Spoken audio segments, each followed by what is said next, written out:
Hello बच्चों, कैसे हैं आप सब। स्वागत है आपका एसआर फ्यूचर एकेडमी में। और आज बात करने वाले हैं हम जवाहर नवोदय विद्यालय मतलब JNVST 2023 के बारे में। और इसमें हम क्या बात करने वाले हैं वो मैं आपको जल्द बता दूं। तो आप देख सकते हो यहाँ पे लास्ट टाइम प्रिपरेशन एक चार्ट बनाया गया है जिसमें आप लास्ट टाइम में कैसे तैयारी कर सकते हैं और किस तरह से अपना स्कोर अच्छा बना सकते हैं, उस सब चीज़ों के बारे में बात करेंगे। और साथ ही साथ बात करेंगे कि आपका टारगेट कम से कम कितना हो कि पेपर आप सोल्व करके नंबर आने तक पहुंच जाए। पेपर कैसे सोल्व करें ये भी बात करेंगे। साथ ही बता देंगे कि पेपर देने के बाद बच्चों को बहुत बेसब्री से रिजल्ट का इंतजार रहता है, तो कब रिजल्ट आएगा और कट ऑफ क्या रहेगी उसके बारे में थोड़ी बात कर लेंगे। एग्जाम में डॉक्यूमेंट क्या ले जाने हैं, मतलब जब आप एग्जाम देने जाओगे तो तब आपको डॉक्यूमेंट क्या क्या ले जाने हैं, क्योंकि इसकी वजह से भी कई बार कितने बच्चों का पेपर छूट जाता है। तो चलिए शुरू करते हैं जल्दी से। देखिए आपका जो टारगेट है, सबसे पहले बात करेंगे टारगेट की। तो आपका जो एग्जाम है आप जानते हैं 100 नंबर का होने वाला है आपका एग्जाम। यहाँ से बात करें हम 100, तो आपका जो एग्जाम है 100 मार्क्स का होने वाला है। और आपके अगर क्वेश्चनों की बात करें तो 80 क्वेश्चन होंगे। 80 क्वेश्चन में भी आपके 3 पार्ट में डिवाइड हैं। एक बार ध्यान से सुन लीजिए, 80 क्वेश्चन में भी आपके 3 पार्ट में डिवाइड हैं। यहाँ पे 20 क्वेश्चन मैथ के होंगे, 20 क्वेश्चन हिंदी के होंगे और 20 क्वेश्चन ही आपके होंगे 40 क्वेश्चन होंगे रीजनिंग के। ठीक है। अब अगर बात करें बच्चों टारगेट की, तो आपको इन रीजनिंग के क्वेश्चनों में से कम 38 का टारगेट रखना है। 38 क्वेश्चन आपके ठीक हो जाएं। हिंदी में कम से कम आपके 17 या 18 ठीक हो जाने चाहिए। और मैथ में मिनिमम आपके 16 या 17 क्वेश्चन ठीक होने चाहिए। इससे थोड़ा पॉसिबिलिटी ज़्यादा हो जाती है। हालांकि ऐसा कुछ भी नहीं है कि आपकी मेरिट कितनी जाएगी उस बारे में अभी कोई डिस्कस नहीं है, लेकिन इतने क्वेश्चन तक अगर आप पहुंच जाते हैं तो आपका स्कोर थोड़ा ठीक हो जाता है। और अगर हम मार्क्स की बात करें तो अगर आपके मार्क्स देखें तो लगभग 90 के पास आपके मार्क्स होने चाहिए। इससे आप फाइट में बने रहते हो, क्योंकि इससे कम नंबर आना आपके लिए एक थोड़ा सा मुश्किल हो जाता है। क्योंकि जैसा कि सभी जानते भी हैं कि नवोदय में थोड़ी सीट कम होती है, तो सीट कम होगी तो नंबर भी ज़्यादा लाने होंगे और उसके लिए हमें कम से कम 90 मार्क्स तो लाने ही पड़ेंगे। ठीक है, बात करते हैं ये 90 मार्क्स कैसे लाएं या किस तरह से और अपनी तैयारी को बूस्ट कर लें। मतलब 3 दिन आपके पास हैं, अब आपने जितनी तैयारी करनी थी वो तो कर ली। इन लास्ट 3 दिन में हम क्या करें, जैसे कि आप जानते हैं आज 26 तारीख है, 27, 28, 29 में आपका पेपर है। तो इन 3 दिन में हम क्या करें कि हम अच्छा तरीका ढूंढ सके। अब 3 दिन में हम तैयारी तो पूरी किताब की कर नहीं सकते, लेकिन अगर हमने तैयारी भी की है और हमारे पास अच्छा ढंग नहीं है, तैयारी हमने की है और हमें तरीका नहीं आता पेपर को देने का, तो भी हम पीछे रह सकते हैं। तो उसी के रिगार्डिंग हम बात करने वाले हैं कि कैसे करें कैसे ना करें। ठीक है, देखिए पेपर कैसे सोल्व करना है। सबसे पहले मैं बात करूं, पेपर में हमने बताया कि क्वेश्चन होंगे आपके 80। कितने क्वेश्चन होंगे बच्चों? 80 क्वेश्चन होंगे।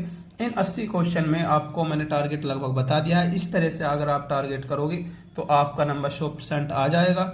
चलिए अब 80 क्वेश्चन को कैसे सोल्व करें, ध्यान दीजिए। जब आपको क्वेश्चन मिलेगा तो वो इस तरह का मिलेगा, जैसे हमें एक क्वेश्चन पेपर मिलता है और उसके बाद एक आंसर शीट मिलती है। तो आंसर शीट के सामने लिखा होता है ए और यहाँ पे लिखा होता है ABCD। ABCD हो सकता है या 1 2 3 4 हो सकता है, और यहाँ पे ऐसे आपको गोले बने होंगे।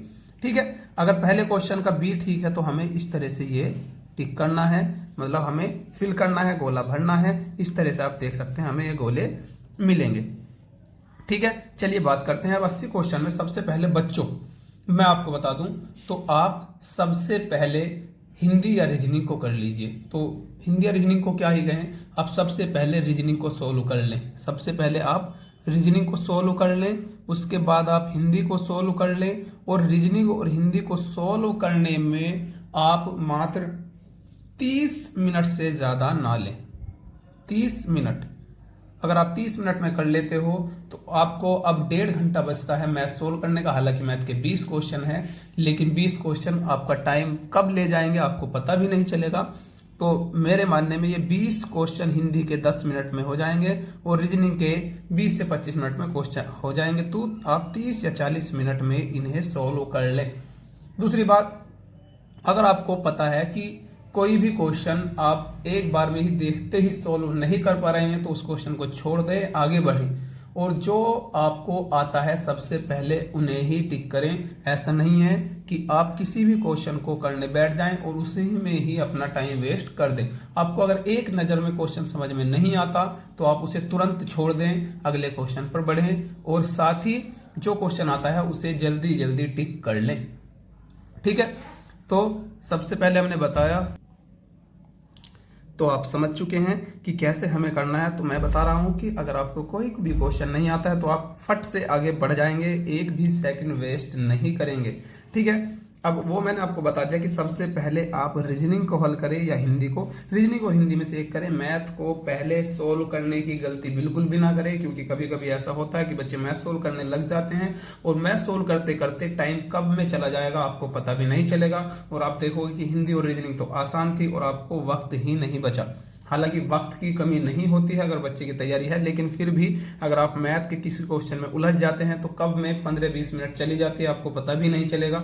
तो आपको सबसे पहले रीजनिंग या हिंदी करनी है, उसके बाद ही मैथ करना है। और इसमें भी ये ध्यान रखना है कि जो क्वेश्चन नहीं आता उसे आप फट से छोड़ देंगे, आगे बढ़ेंगे। साथ ही साथ ये भी ध्यान रखें जो क्वेश्चन छोड़ दिया उसका नंबर यहाँ भी छोड़ दें। कभी कभी बच्चे फिल करने में गलती करते हैं, जैसे हमने 5वां क्वेश्चन छोड़ दिया और हमें 6ठा करना है लेकिन यहाँ पर 5वां ही भर देते हैं, तो ऐसी गलती नहीं करेंगे। इस चीज का भी ध्यान रखेंगे। एक बार क्वेश्चन सीट में देखेंगे कौन सा क्वेश्चन, और यहाँ भी ध्यान रखेंगे अगर वहां पर 5 क्वेश्चन है तो यहाँ भी 5 के सामने ही बढ़ेंगे। कभी कभी बच्चे आगे पीछे कर देते हैं जिससे हमारा पेपर सारा गलत हो जाता है, तो ऐसा नहीं करेंगे। ठीक है, ये आपका सबसे बेहतर तरीका है करने का। अब बात करें रिजल्ट कब आएगा, तो रिजल्ट देखिए बच्चों कम से कम मिनिमम 1 महीना लगता ही है। तो अगर आप अप्रैल में पेपर देते हो तो अब अप्रैल है तो मई तो सारा जाएगा ही जाएगा, तो आपका रिजल्ट जून में आ जाएगा। जून में आपका रिजल्ट आ जाएगा। आपको कोई ज्यादा लंबा इंतजार नहीं करना है, तब तक आप मस्ती करेंगे, 1 महीना यूं ही बीत जाएगा तो आपका जून में रिजल्ट आ जाएगा। अब कट ऑफ क्या रहेगी इसके बारे में बात करेंगे। बच्चों ने पेपर दे दिया, साथ ही साथ बता दूं कि पेपर देने के बाद हम अपने चैनल पर आपको आंसर की प्रोवाइड कराएंगे जो एकदम सटीक होगी, उससे आप अपना आंसर चेक कर सकते हैं। अब कट ऑफ की बात करें तो कट ऑफ इसकी कोई निश्चित नहीं होती है, कट ऑफ निश्चित नहीं होगी बच्चों। ऐसा कुछ भी नहीं है कि कट ऑफ हाई जाएगी या लो जाएगी, डिपेंड करती है, मतलब ये बच्चे कितने हैं एग्जाम देने वाले उस पर डिपेंड करती है।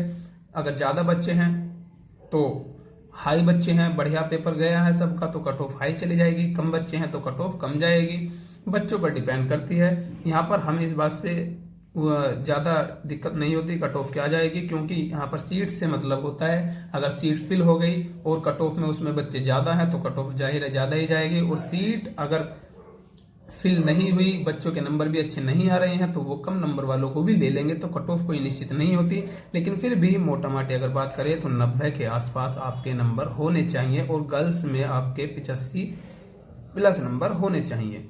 ठीक है, तो आपकी एक संभावना बनी रहती है, ये बहुत जरूरी है। कट ऑफ निश्चित नहीं है लेकिन फिर भी आप 90+ और गर्ल्स में 85+ हैं तो आपके नंबर, आपका नंबर जो आना है थोड़ा निश्चित सा हो जाता है, आपका नंबर पक्का ही समझो आ जाएगा। तो इतने नंबर तो मिनिमम आप इसके आसपास जरूर होने चाहिए। और क्लियर कट ऑफ हम एग्जाम देने के बाद बताएंगे कि बच्चों का पेपर कैसा गया है। बात करें एग्जाम में क्या डॉक्यूमेंट्स ले जाने हैं, तो एग्जाम में डॉक्यूमेंट्स आप तो एक अपना एडमिट कार्ड ले जाएंगे, ठीक है, एडमिट कार्ड ले जाएंगे, साथ ही एक आईडी ले जाएंगे, और आईडी में सबसे बेहतर आईडी आपकी होती है आधार कार्ड, तो आप आधार कार्ड ले जाएंगे। ठीक है, आधार कार्ड आप ले जाएंगे, यहां से आप आधार कार्ड ले जाएं और प्लस आप फोटो भी ले लें, आप फोटो भी लेकर जाएं। तो ये 3 चीज तो आपके पास होनी ही चाहिए, उसके बाद ही आपको एग्जाम देने जाना है। और एग्जाम में आप जब एग्जाम शुरू होने वाला है उससे आधा घंटा पहले आप गेट पर जरूर पहुंच जाए, वरना आपकी एंट्री क्लोज कर दी जाएगी। ठीक है, उम्मीद है बच्चों वीडियो पसंद आई होगी। अगर पसंद आई हो तो चैनल को सब्सक्राइब करें और हमसे जुड़ जाए ऐसी ही नई जानकारी के लिए।